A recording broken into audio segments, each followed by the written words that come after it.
morning, afternoon, or evening, wherever you're at, ladies and gents. I am Kurei Isagami, your resident tinkerer and Medarotter, and this is the Medarot News Network, bringing you all the latest developments and happenings with our favorite pet fighting robot series. Now, it looks like we're going to be going back to business as per usual as we prepare to say farewell to the Godzilla collaboration as the mighty kaiju proceeds to stomp off in yet another direction for his 70th anniversary.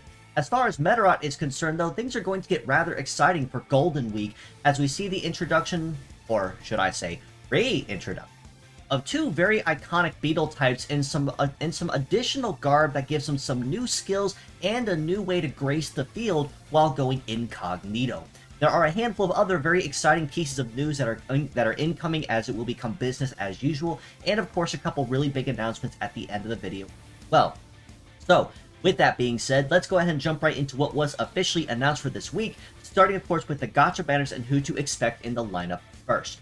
Now, we're actually going to be seeing not one, but both of the masked Beetle Boys this week as well with the introduction of this week's patch. Starting that lineup is KBT-07M, the masked Kabuto, with a kit of Suction, Double Rapid Vulcan, Biped Legs, and the leg ability of Momentum. Now, Rapid Vulcan isn't necessarily going to be anything new. If you manage to get a hold of Elite Zero from the Rockman X collaboration back several months ago, it's basically Rapid Attack, but as a shooting and a scatter skill on top of that. So essentially, every consecutive use of Rapid Vulcan means its damage will go up, but the moment that you use something else, you lose all stacks and have to rebuild again. Additionally, we also see the introduction of KWG-07M, the masked Kuwagata, with a kit of Blow Away, Double Laser Sword, Biped Legs, and the leg ability of Voltage. Now, much like with the masked Kabuto, the masked Kuwagata here also is featuring a double of the brand new skill, and that is Laser Sword. Simply explained, it is an optic attribute sword, much like Beam Sword might be, but instead of getting a very nasty damage plus bonus, Laser Sword may have a lower damage but also feature Defense Ignore. Which means, while you may have higher damage with, say, Beam Sword, Laser Sword cuts through all defenses to guarantee that every hit that lands is going to be as extremely painful as possible. And if you pair that off with Voltage, which is an all-stat boost to head and arms for every melee attack use up to 5 times, that is going to be progressively more dangerous even if you don't have a CG bonus to use. So that does kind of forgive its weakness just a little bit. So it's going to be very powerful and very nice to see both of the Beetle Boys in their incognito gear from Medarot Navi grace the battlefield once again.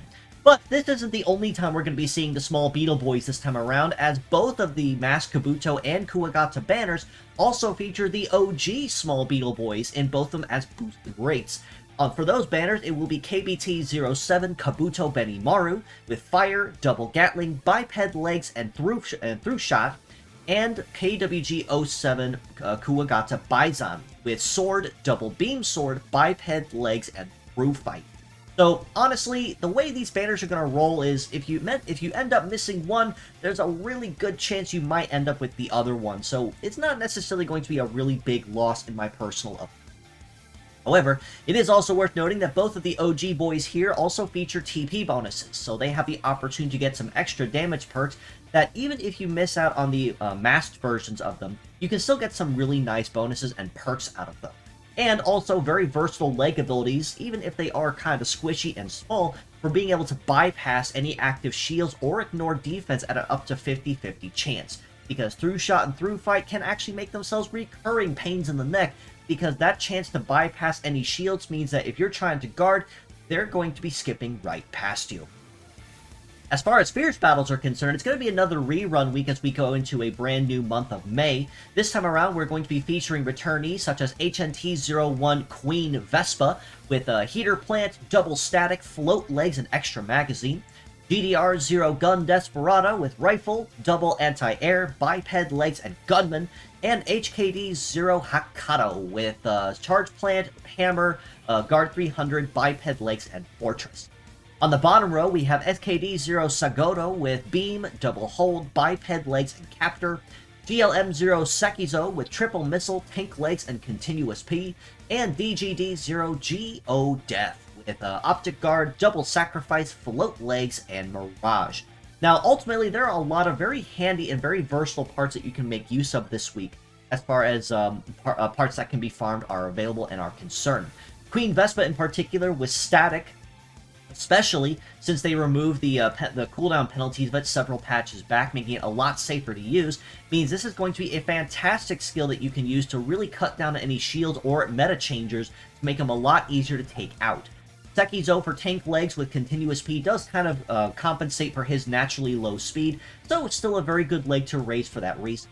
The other models here, Gun Desperado for a budget anti-air, Hakato for basically a budget all-rounder for what he brings to the table, Sagoto for hold attacks as well, and Geodeath for budget sacrifice if you don't have Belzelga or someone similar. So it's going to be a very nice week as well for enemies for fierce battles to farm, although Sekizo and Queen Vespa are definitely going to be marked as MVPs week for the reasons mentioned prior. Now, there actually is another special gacha that will be starting up this month as well to highlight the beginning of Golden Week. So it's going to be featuring a lot of models that were designed by Fujioka Kenki-sensei. So, as you see here, on May 1st, we'll be seeing a one-day special banner for KXK02 Kreuz Baizan. On the 2nd of May, it will be KWG15 Omega Stag. On the 3rd, it'll be VAL05 Alba Noel. 5-4, Clear Maid, 5-5, Gothic Maid, and 5-6, Charleston Nurse. All 6 of these models, I'm going to be completely honest, I don't even have to go over their kits. All 6 are fantastically versatile in what each of them bring to the table, and all 6 of them are also very dangerous in their own right. Charleston Nurse, for instance, for the incredible healing that she brings to the table, and literally any of the other 5 models for the fantastic DPS versatility that they also bring, or even mixed range if you consider Alba well. Now, as far as Golden Week is concerned, though, we are going to be seeing a new event that will be going live to showcase and celebrate Golden Week.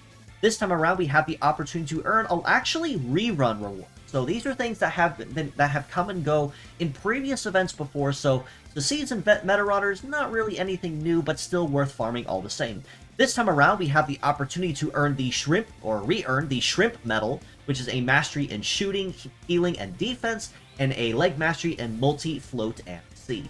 And just as a side comment here, most likely it's entirely unrelated, but I think I find it kind of ironic that we're going to be seeing the Shrimp Medal this time around, especially with Miss Gura's graduation from Hololive here fairly recently. So just wanted to mention that in here, most likely not in relation of any kind, but just really nice little coincidence. We can also earn KBT-50G Metabi with rifle, missile, rifle, Gatling, biped legs, and charge shot. So quite literally nothing different than the regular commercial Metabi that's already in the game. The difference is this is simply a gold-plated version. Of course, specializing in symbolizing Golden Week. Is he anything special? Not really, but he is a very nice reward and bragging rights trophy that you can bring home to showcase as something you participated in. We can also re-earn the R rank for Medarot Main, which is a character from Medarot 9 as one of the resident geniuses, and we can also earn more gacha tickets to showcase the starting month of May. Now, the event itself is also going to be score attacks, so it is going to be pure sets encouraged across the board as you are going to farm and work your way up the ladder. I really don't think this event is going to be super difficult in my opinion, since Benimaru and Baizan are kind of already in the standard pickup pool anyway, alongside a handful of other models that will be available as this commences. Now, the Masked Beetle Boys also will be featuring their own special super invasions as well for both Masked Kabuto and Masked Kuwagata. No real telling what the rules are going to be on those, but I highly expect that with the more advanced skills that they're bringing to the table, it's probably going to be a new set of rules to make sure that you are paying very close attention to what they are bringing to the table and just how to manage things that you perhaps may not see in the immediate. Especially given that momentum on Masked Kabuto means as long as he doesn't reach heavy limit, he gets leg stat boost, and the Masked Kuwagata also gets an all stat boost for every melee attack used, making him progressively faster and more dangerous the longer he's allowed to stay alive. Now, as far as May's PvP skins are available in the online exhibition, this month is going to be just a little bit different from previous, as we're only going to be seeing one rerun added to the skin shop. But this month, we'll be seeing the introduction of Carp Streamer Style Ragna 6, Black Right Form and Blue Left Form, and a rerun of Kintaro Style Aurora, which was one of the skins released in last year's about this time. And the Kuma style Makairodis will be added to the skin shop. So, like I said, instead of getting 2 skins in the skin shop as we have been, this month we're only getting 1. But I really do like the streamer style designs that they did for Ragna 6, kind of as a nod to what they did for the Black Koi version of Mad Natchery, and the streamer carp style that they did for Bastroyer in previous years. Well, wonderful skins, and I love seeing all the creativity that comes with every month that we see new ones. Now, jumping over to Meta Survivor, though, there are a number of very exciting things going live on that side of the Imagineer. This time around, to start off May, we will be seeing the introduction of Warbonnet and Smilodon officially joining the fray in Medarot and Meta Survivor.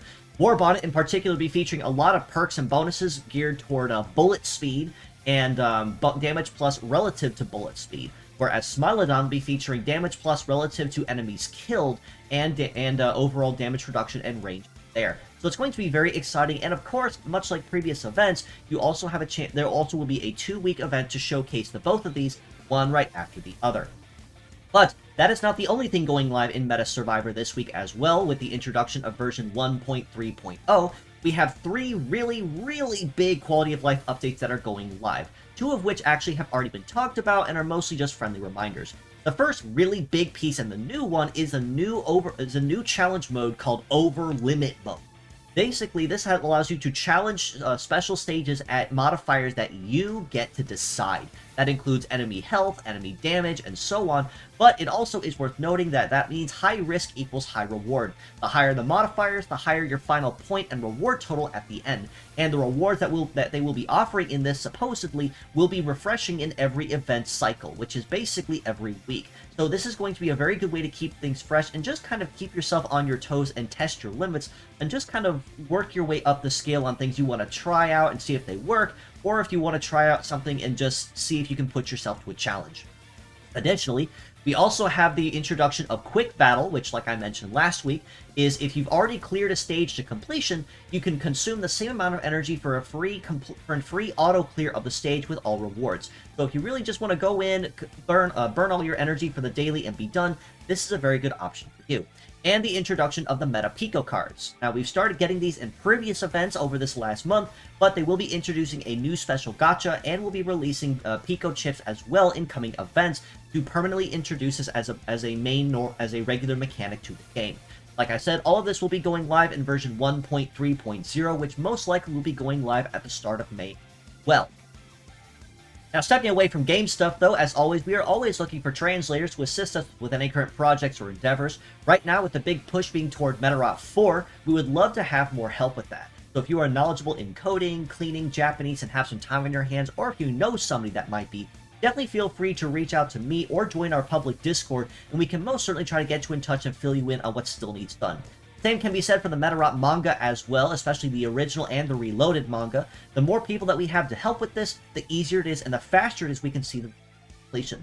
Alternatively, you can also donate to the cause with a link below to Variant's crowdfunding, where we can commission to have some of that translated on our behalf. As the more stuff that gets translated, the easier it is on the translators, since all they have to do is simply typeset and clean it up and just make it look pretty and proper before final release of the patch. Now, one final reminder, though, because this week is going to be quite busy for your friendly neighborhood Medarauder. Tonight, in fact, actually in a couple hours at the time that this does go live, at 7:30 p.m. Eastern Time, will be my art collab with my dear friend Saint Cisco. We'll be weighing in as we just kind of hang out with some friendly chat as we do an art stream, and we will be designing never-before-seen brand new Ori metas that with a completely brand new kits that Saint will have created from my generator. The special assignment I gave to Saint is to not show me what the results that they found were, once they find 2 or 3 really good ones. So it's going to be really fun as a blind artist run between myself, Saint, and of course any chatters and viewers that like to come in from both their and my channels. And additionally, on the 3rd of May, this Saturday at a rolling time starting between 7 and 8 p.m. Eastern Time, will be my Goblin Cleanup collaboration with Gale and Akko. Unfortunately, Vera did say something came up and they would not be able to make it, but it's still going to be a very exciting time all the same. So please feel free to join me on Saturday night as well, as we have some more new friends join the fray here at the MNN with some friendly games and some chaotic fun with Goblin Cleanup. One final note, before I do wrap us up, as a friendly reminder, I am always open for art commissions as well. So if you're looking for a live 2D model ready to rig, 3D models with the work, standard art, or even emotes and bundles as well, I am more than happy to try to make something happen. Definitely reach out to me on Discord, Twitter, or Blue Sky, or whatever your poison of media, social media is, and we can most certainly try to make something happen. I will do just about anything as well, aside from just a handful of things I will not. But I can most certainly try to make something happen. And as you see, my prices are fairly affordable, or at least I like to think they are. So there's definitely no reason to not reach out to me either, and we can try to make something. But with all that being said, that does basically cover everything for this week's episode. So while it is kind of light as far as content is concerned, it's still going to be very exciting all the same. So with that being said, I would like to encourage that you follow us on Facebook at the Medarot News Network page, or the Metabots Forever community that I do also run and manage, currently skyrocketing over 43,000 members and climbing. You can also join us on Discord in the link provided and in the comments below to keep an even closer ear to the ground on the action. This includes any new links to merchandise, fan art, contests, my weekly episodes, or anything else of the like. This is the first place you're going to hear it before it goes anywhere else on the net. Lastly, you can also follow me on Twitter, Blue Sky, or Discord, like I said, at Isagamikura. So if you have any questions, feedback, comments, or suggestions, or would love just to reach out and get in touch with me, I would absolutely love to do so. My DMs are always open on any platform that you choose. Lastly, do also give my dear friend Sane a follow as a prelude and follow-up to tonight's art stream, as well at Sane Cisco. Give them their support and just tell them that your old pal Kura sent you their way, and they definitely will know what to do. Wonderful friend, collab with them several times. You will love seeing content on their channel with their interviews and their general news and game coverages as well. And lastly, to give some support to Mr. Fujioka Kenki, who is the designer of a lot of the very popular designs we'll be seeing over the course of this week, do give him a follow as well at Omeka AOR. But with all that being said, as always, I do appreciate you all for stopping in, just as you always do. And until next time, or actually, I should say until tonight, actually, this is your host, Kura Isagami of the Medarot News Network, signing out.